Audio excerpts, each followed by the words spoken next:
ધોરણ 11 સમાજશાસ્ત્ર 80 માર્ક્સનું પેપર છે, એટલે કે વાર્ષિક જે આપણી પરીક્ષા છે એ વાર્ષિક પરીક્ષામાં 80 માર્ક્સનું પેપર કેવી રીતે પૂછાય એની આપણે જોવાના છે. હું સુનિલ ખલાસી અને મારી યુટ્યુબ ચેનલ SS એજ્યુકેશન છે. આ SS એજ્યુકેશનને તમે અત્યાર સુધી જો સબસ્ક્રાઇબ ન કરી તો કરી લેજો, કારણ કે બધી જ ચેનલ પ્રમાણે આપણે પણ એવા સારા વિડીયો આપીશું જેના કારણે તમને પણ કેટલાક વિડીયો ઉપયોગી થશે. તો સૌપ્રથમ શરૂઆત કરીએ વિભાગ A થી. વિભાગ A ની અંદર કેટલા આપણને પ્રશ્નો પૂછાવાના એની વાત. તો વિભાગ A ની અંદર આપણને 10 પ્રશ્નો પૂછાશે, એટલે આ વિભાગ આપણા માટે કેટલા માર્ક્સનો થવાનો છે? તો આ વિભાગ આપણા માટે 10 માર્ક્સનો થવાનો છે. 10 પ્રશ્નો પૂછાશે, લખી લે 1 2 3 4 5 6 7 8 9 અને 10. ટોટલ કેટલા પ્રશ્નો પૂછાવાના? 10. પણ હવે ક્યાંથી પૂછાવાના એ તો ખબર હોય છે ને, એટલે એ પણ લખી લઈએ. તો આપણે જે પહેલો પ્રશ્ન જે છે એ આપણને ચેપ્ટર નંબર 1 માંથી પૂછાશે. ક્યાંથી પૂછાશે? ચેપ્ટર નંબર 1 માંથી. બીજો પ્રશ્ન પણ ચેપ્ટર નંબર 1 માંથી પૂછાશે.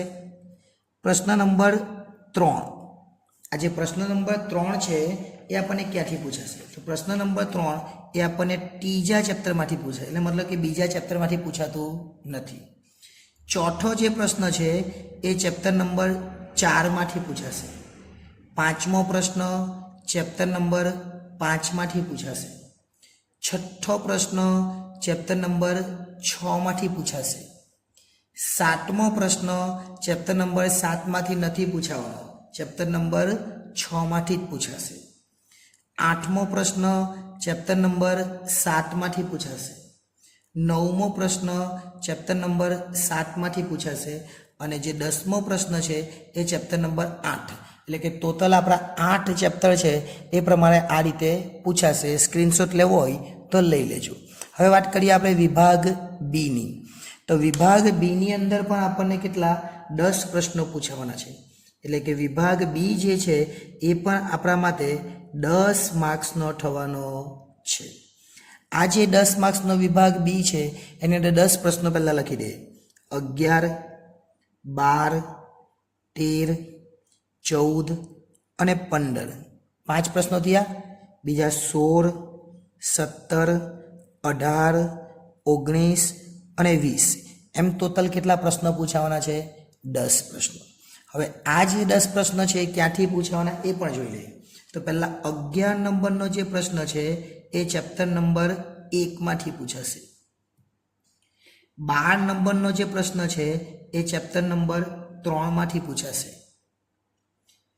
13 નંબરનો જે પ્રશ્ન છે એ પણ આપણને ચેપ્ટર નંબર 3 માંથી પૂછાશે.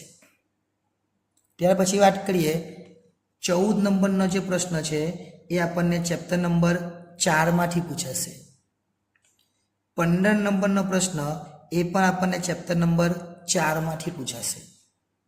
હવે 16 નંબરનો પ્રશ્ન. તો 16 નંબરનો પ્રશ્ન એ ચેપ્ટર નંબર 5 માંથી પૂછાશે. 17 નંબરનો જે પ્રશ્ન છે એ પણ ચેપ્ટર નંબર 5 માંથી પૂછાશે. 18 નંબરનો જે પ્રશ્ન છે એ ચેપ્ટર નંબર 6 માંથી પૂછાશે. 19 નંબરનો જે પ્રશ્ન છે એ ચેપ્ટર નંબર 7 માંથી પૂછાશે. અને જે 20 નંબરનો જે પ્રશ્ન છે એ ચેપ્ટર નંબર 8 માંથી પૂછાશે. એટલે આ રીતે જોઈએ તો કયા ચેપ્ટરમાંથી શું પૂછાવાનું છે એ આપણે જોઈ લીધું. પહેલું ચેપ્ટર છે એટલે બીજું નથી. ત્રીજું, ચોથું, પાંચમું, છઠ્ઠું, સાતમું ને 8મું. એટલે બીજું જે ચેપ્ટર છે એમાંથી આપણને એક વાક્યમાં જવાબ નથી પૂછાતા, પણ એ રિસ્ક નહીં લેવાનું, કારણ કે બ્લુપ્રિન્ટમાં થોડો ઘણો સુધારો આવે એવું આપણે સરકાર દ્વારા કહેવામાં પહેલેથી જ આવે છે બ્લુપ્રિન્ટની અંદર. એટલે એ પણ વાંચી જ લેવાનું, પણ આ પહેલાં આપણે કરી લેવાના. વિભાગ C. તો વિભાગ C ની અંદર આપણને 6 જ પ્રશ્ન પૂછાશે. દરેકના કેટલા ગુણ? વિભાગ C ની અંદર તો 11 પ્રશ્નો પૂછાવાના છે. 6 ક્યાંથી? 11 પ્રશ્નો. અને 11 દુ આ વિભાગ C એ આપણા માટે 22 માર્ક્સનો થવાનો છે. કેટલા માર્ક્સનો થવાનો છે? 22 માર્ક્સનો. તો 11 પ્રશ્નો લખી દઈએ પહેલાં. 20 સુધી લખેલા જ છે. તો 21 22 23 24 25 અને 26. એટલે 6 થયા. બીજા 5 નીચે લખી લે.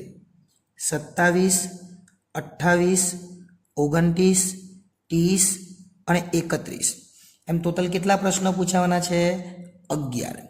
હવે આ જે 11 પ્રશ્નો છે એ કયા ચેપ્ટરમાંથી છે એ પણ જોઈ લઈએ. તો પહેલો જે 21 નંબરનો જે પ્રશ્ન છે એ 21 નંબરનો પ્રશ્ન એ આપણે ચેપ્ટર નંબર 1 માંથી પૂછાશે. 22 નંબરનો જે પ્રશ્ન છે એ પણ આપણને ચેપ્ટર નંબર 1 માંથી જ પૂછાવાનો છે. 23 નંબરનો પ્રશ્ન એ ચેપ્ટર નંબર 2 માંથી પૂછાશે. 24 નંબરનો પ્રશ્ન ચેપ્ટર નંબર 3 માંથી. 25 નંબરનો જે પ્રશ્ન છે એ પણ આપણને ચેપ્ટર નંબર 3 માંથી પૂછાશે. હવે વાત કરીએ 26 નંબરના પ્રશ્નની, તો 26 નંબરનો પ્રશ્ન એ આપણને ચેપ્ટર નંબર 4 માંથી પૂછાશે. 27 નંબરનો જે પ્રશ્ન છે એ ચેપ્ટર નંબર 5 માંથી પૂછાશે. 28 નંબરનો જે પ્રશ્ન છે એ ચેપ્ટર નંબર એ પણ 5 માંથી પૂછાવાનો છે. 29 નંબરનો પ્રશ્ન ચેપ્ટર નંબર 6 માંથી પૂછાશે.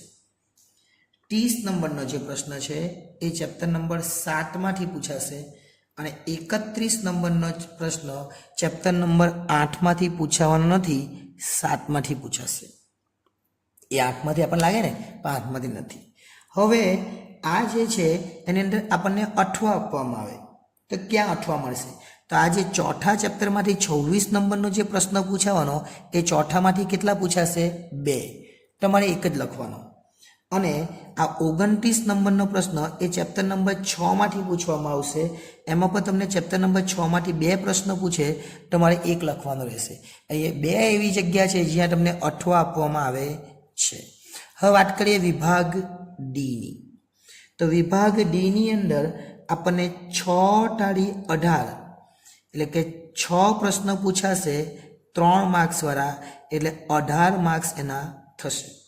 6 એટલે કયા કયા? તો પહેલા લખીએ 32, કેમ કે 31 તો હતા જ. પછી લખીએ 33, પછી લખીએ 34, પછી લખીએ 35, 36 અને 37. 1 2 3 4 5 અને 6. 6 પ્રશ્ન થઈ ગયા. હવે આ જે 6 પ્રશ્નો ક્યાંથી પૂછાવાના એ પણ લખી લઈએ એટલે વધારે ક્લિયર થાય. તો જે 32 નંબરનો જે પ્રશ્ન છે એ ચેપ્ટર નંબર 1 માંથી પૂછાશે, જે આપણું પહેલું ચેપ્ટર છે એમાંથી પૂછાશે. 33 નંબરનો જે પ્રશ્ન છે એ ચેપ્ટર નંબર 2 માંથી પૂછાશે. 34 નંબરનો જે પ્રશ્ન છે એ ચેપ્ટર નંબર 3 માંથી પૂછાશે. હવે 35 નંબરના વાત થઈ પ્રશ્નની, તો એ ચેપ્ટર નંબર 5 માંથી પૂછવાનો છે. 36 નંબર તો એ ચેપ્ટર નંબર 7 માંથી પૂછવાનો છે. અને 37 નંબરનો જે પ્રશ્ન છે એ ચેપ્ટર નંબર 8 માંથી પૂછવાનો છે. હવે આમ બી અઠવા તો આપવા પડે ને, એમ જ તો તમને લખાય નહીં, એટલે અઠવા આપીએ તો 35 નંબરનો જે પ્રશ્ન છે ચેપ્ટર નંબર 5 માંથી પૂછાવાનો, એમાંથી 2 પ્રશ્ન પૂછાશે, તમારે એક જ લખવાનો. અને જે 37 નંબરનો જે પ્રશ્ન છે, 36 નંબરનો જે પ્રશ્ન છે એ 7મા ચેપ્ટરમાંથી પૂછવાનો છે. એમાં પણ તમને 2 પ્રશ્ન પૂછે, તમારે એક લખવાનો રહેશે. એટલે આ પણ તમને એકદમ સરળતા થઈ ગઈ એવું કહેવાય. હવે વાત કરીએ છેલ્લો વિભાગ, એટલે વિભાગ ઈ. આ જે વિભાગ ઈ છે એની અંદર તમને 4 પ્રશ્ન પૂછાશે, એકના 5 માર્ક્સ, એટલે આ વિભાગ 20 માર્ક્સનો થવાનો છે. કેટલા માર્ક્સનો છે? 20 માર્ક્સનો. કયા કયા પ્રશ્નો એ જોઈ લઈએ. 38 અને 39, 2 થયા, 40 અને 41, એમ ટોટલ કેટલા પ્રશ્નો પૂછાવાના? 4. ચલો ક્યાંથી પૂછાય એ જોઈ લે. તો જે 38 નંબરનો પ્રશ્ન છે એ ચેપ્ટર નંબર 2 માંથી પૂછાવાનો છે, બીજું જે ચેપ્ટર છે એમાંથી. 39 નંબરનો પ્રશ્ન એ ચેપ્ટર નંબર 4 માંથી પૂછાવાનો છે. 40 નંબરનો પ્રશ્ન એ ચેપ્ટર નંબર 6 માંથી પૂછાવાનો છે. અને 41 નંબરનો પ્રશ્ન એ ચેપ્ટર નંબર 8 માંથી પૂછાવાનો છે. આટલું જોઈને ભાગી નહીં જતા, કારણ કે હજુ આપણે ઓપ્શન જોવાના બાકી છે. એટલે આ જે છે એની અંદર 2 પ્રશ્નો પૂછાશે, એમાં અઠવા બી મળશે. એટલે ચોથા ચેપ્ટરમાંથી 2 પ્રશ્નો, એમાંથી એક લખવાનો. હવે કયા વિભાગમાં કેટલું તે એકવાર જોઈ લે એટલે વધારે આઈડિયા આવે. તો વિભાગ એ જે છે એની અંદરથી 10 માર્ક્સનું, વિભાગ બી જે છે એમાંથી પણ 10 માર્ક્સનું, વિભાગ જે સી છે એની અંદરથી 22 માર્ક્સનું, વિભાગ ડી છે એની અંદરથી 18 માર્ક્સનું અને વિભાગ ઈ છે એમાંથી 20 માર્ક્સનું. તો આ 10 અને 10 એટલે કેટલા થયા 20. આ 22 અને 18 એટલે કેટલા થયા 40 અને આ 20. તો 20 ને 40 60 અને 20 એટલે કે 80 માર્ક્સ. એટલે 80 માર્ક્સનું પેપર આખું જ આ સેક્શન પ્રમાણે ડિવાઈડ થયેલું હશે. અને હવે જો વિડીયો ગમ્યો હોય તો વિડીયોને લાઇક કરવાનું ના ભૂલતા, કારણ કે તમે લાઇક નથી કરતા અને સબસ્ક્રાઈબ પણ નથી કરતા અને એના કારણે આપણું મોટિવેશન તૂટે છે અને બીજા વિડીયો બનાવવામાં થોડી વાર લાગે છે. એટલે જો શક્ય હોય તો વિડીયોને લાઇક કરી લેજો, ચેનલને સબસ્ક્રાઈબ કરજો અને અન્ય વિદ્યાર્થીઓ સુધી પણ આ વિડીયોને પહોંચાડજો. આભાર.